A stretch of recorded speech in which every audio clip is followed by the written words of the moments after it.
Hello, ധന്യസ് kitchen ജേണിയിലേക്ക് എല്ലാ കൂട്ടുകാർക്കും സ്വാഗതം. വളരെ എളുപ്പത്തിൽ നമുക്ക് പുട്ടിനൊക്കെ കൂട്ടാൻ പറ്റുന്ന നാടൻ പയറ് കറിയാണ് ഉണ്ടാക്കുന്നത് കേട്ടോ. വളരെ ടേസ്റ്റിയാണ്, വളരെ എളുപ്പമാണ്. അപ്പോൾ ഇതെങ്ങനെയാണ് ഉണ്ടാക്കുന്നത് നോക്കാമല്ലോ. ഇതിനായിട്ട് ഞാനിവിടെ ഒരു കപ്പോളം ഉണക്കപ്പയറെന്നൊക്കെ പറയും നമ്മളിത് എരിശ്ശേരിയൊക്കെ വെക്കാൻ വേണ്ടി ഉണ്ടാക്കുന്ന പയറാണ് കേട്ടോ. ഉണക്കപ്പയർ സാധാരണ നമ്മൾ ചെറുപയറൊക്കെ അല്ലേ എടുക്കാറ്. ഇത് ഞാനൊരു കുക്കറിലേക്ക് എടുത്തിട്ടുണ്ട്. ഇതൊരു 4 പേർക്ക് കഴിക്കാനുള്ള ക്വാണ്ടിറ്റിയിലാണ് കേട്ടോ. ഇത് ഇനി നന്നായിട്ട് കഴുകിയെടുത്തതിന് ശേഷം ഇതിലേക്ക് 2 കപ്പോളം വെള്ളം ഒഴിക്കണം.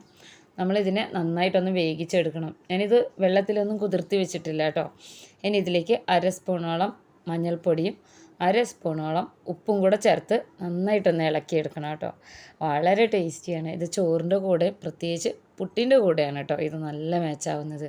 അപ്പോൾ ഇത് നന്നായിട്ട് ഈ ഒരു രീതിയിലൊന്ന് ഇളക്കി യോജിപ്പിച്ച് കൊടുത്തതിന് ശേഷം നമുക്ക് കുക്കറിൻ്റെ മൂടി വെച്ച് ഒരു 4 വിസിൽ വരുന്നവരെ മീഡിയം ഫ്ലെയിമിൽ വെക്കണം കേട്ടോ. ഞാൻ മിക്കവാറും 4 വിസിൽ പോയാൽ തന്നെ നന്നായിട്ട് വെന്ത് വരും.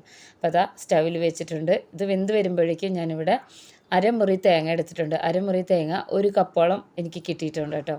ഇത് നമുക്ക് നന്നായിട്ടൊന്ന് അരച്ചെടുക്കാം. നമ്മളിത് വഴറ്റിയെടുക്കുകയോ അങ്ങനെ ഒന്നും തന്നെ വേണ്ട കേട്ടോ. ഒത്തിരി മസാലകളും ഇല്ല.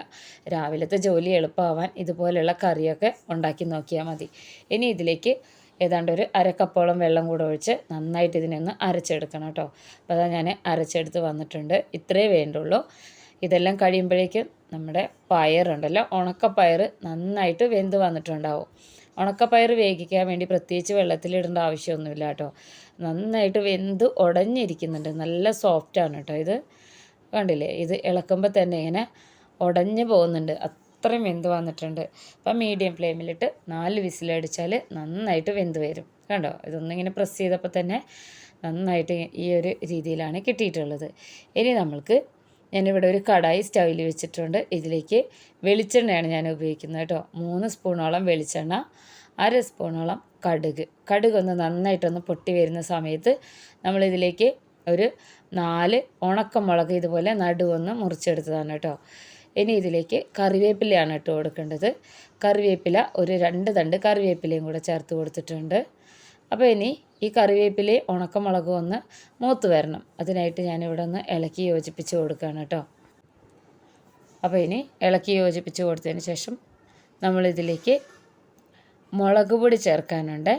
മുളക് പൊടിയാണ് നമ്മളിതിൽ എരിവിനായിട്ട് ഇട്ട് കൊടുക്കുന്നത്. തക്കാളിയോ അല്ലെങ്കിൽ ഉള്ളിയോ ഒന്നും തന്നെ നമ്മളിതിൽ ചേർത്ത് വഴറ്റിയെടുക്കണ്ട കേട്ടോ.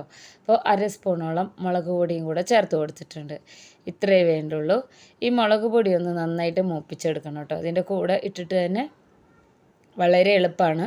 ഈ പയർ വേവിക്കേണ്ട ഒരു ജോലി മാത്രമേ ഉള്ളൂ കേട്ടോ. അപ്പോൾ അത് നന്നായിട്ട് മൂത്ത് വന്നിട്ടുണ്ട്. ഈ ഒരു സമയത്ത് നമ്മൾ വേവിച്ച് വെച്ചിട്ടുള്ള ഉണക്കപ്പയർ ഇതുപോലെ ഇട്ട് കൊടുക്കുകയാണ് കേട്ടോ ചെയ്യുന്നത്. ഉണക്കപ്പയറിട്ട് കൊടുത്ത് നന്നായിട്ടൊന്ന് ഇളക്കിയെടുക്കണം. നമ്മൾ ഈ കുക്കർ ഒന്ന് ചുഴറ്റിയെടുക്കാം കേട്ടോ. ഒരു 1/2 ഗ്ലാസ്സോളം വെള്ളം ഒഴിച്ച് കുക്കറിനെ ഒന്ന് ചുഴറ്റിയെടുക്കാം. അപ്പോൾ ആ വെള്ളം കൂടെ ഞാൻ ഒഴിച്ചു കൊടുത്തിട്ടുണ്ട്. ഇനി ഇതൊരു മീഡിയം ഫ്ലെയിമിലിട്ട് തന്നെ നമ്മൾക്ക് ഇതിനെ ഒന്ന് തിളപ്പിച്ചെടുക്കണം കേട്ടോ. അപ്പോൾ അതാ ഈ ഒരു രീതിയിലാണ് ഞാൻ ഉണ്ടാക്കിയെടുക്കാറ്. വളരെ എളുപ്പമാണ് കേട്ടോ. നമ്മൾ ഈ കാണുന്നേക്കാട്ടിലും എളുപ്പമാണ് പെട്ടെന്ന് ഉണ്ടാക്കിയെടുക്കുമ്പോൾ. ഇനി ഒന്ന് ചെറുതായി തിള വരുന്ന സമയത്ത് നമുക്ക് അരച്ച് വെച്ചിട്ടുള്ള തേങ്ങ ഉണ്ടല്ലോ, അതും കൂടെ ഒന്ന് ഒഴിച്ചു കൊടുക്കാം. അതുപോലെ തന്നെ അതും കൂടെ ഒന്ന് വെള്ളം ഒഴിച്ചൊന്ന് ചുഴറ്റിയെടുക്കാം കേട്ടോ. തേങ്ങ ഒഴിച്ചു കൊടുത്തതിന് ശേഷം ഒരുപാട് നമ്മളിതിങ്ങനെ തിളച്ചൊന്നും വരണ്ട, ഇത് വറ്റിയൊന്നും വരണ്ട കേട്ടോ. നമ്മൾ ഒഴിച്ച് കറി എന്ന് പറയുമ്പോൾ കുറച്ചൊന്ന് ലൂസായിട്ടിരിക്കണം. ഇത് ചൂടാറുമ്പോൾ കുറച്ചൊന്ന് ടൈറ്റായിട്ടിരിക്കും കേട്ടോ. അപ്പോൾ ഈ ഒരു രീതിയിലാണ് ഉണക്കപ്പയർ കൊണ്ട് പുട്ടിന് പറ്റിയ കറി ഉണ്ടാക്കുന്നത്. നല്ല അടിപൊളി കോംബോ ആണ് കേട്ടോ. പുട്ടും അതുപോലെ തന്നെ ഉണക്കപ്പയർ കൊണ്ടുള്ള ഈ ഒരു നാടൻ കറിയും.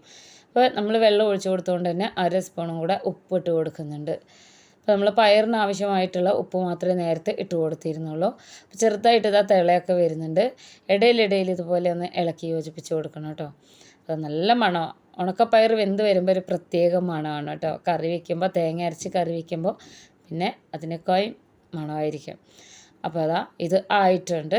ചെറുതായിട്ടൊക്കെ തിള വന്നിട്ടുണ്ട്. നമ്മുടെ കറി ഇവിടെ റെഡി ആയിട്ടുണ്ട് കേട്ടോ. ഇനി നമുക്ക് സ്റ്റൗ ഓഫ് ചെയ്ത് വെച്ചതിന് ശേഷം നമ്മൾക്കിതൊരു പാത്രത്തിലേക്ക് മാറ്റാം. അപ്പോൾ വളരെ എളുപ്പത്തിലുള്ള കറിയാണ് ഇത്. ദോശയുടെ കൂടെ ഏറ്റവും കൂടുതൽ പുട്ടിൻ്റെ കൂടെയാണ് കേട്ടോ ഇത് മാച്ചായി വരുന്നത്. അപ്പോൾ ഈ ഒരു നാടൻ പയറ് കറി എല്ലാവരും ഉണ്ടാക്കി നോക്കി അഭിപ്രായങ്ങളൊക്കെ അറിയിക്കണേ. ഫ്രണ്ട്സിനൊക്കെ ഒന്ന് ഷെയർ ചെയ്ത് കൊടുത്തേക്കണേ. ഇഷ്ടമായ നമ്മുടെ ചാനലൊന്ന് സബ്സ്ക്രൈബ് ചെയ്ത് വയ്ക്കാനും മറക്കരുത് കേട്ടോ. അപ്പോൾ ഇതുപോലെയുള്ള ഈസി റെസിപ്പീസുമായിട്ട് നമുക്ക് അടുത്ത വീഡിയോയിൽ കാണാം.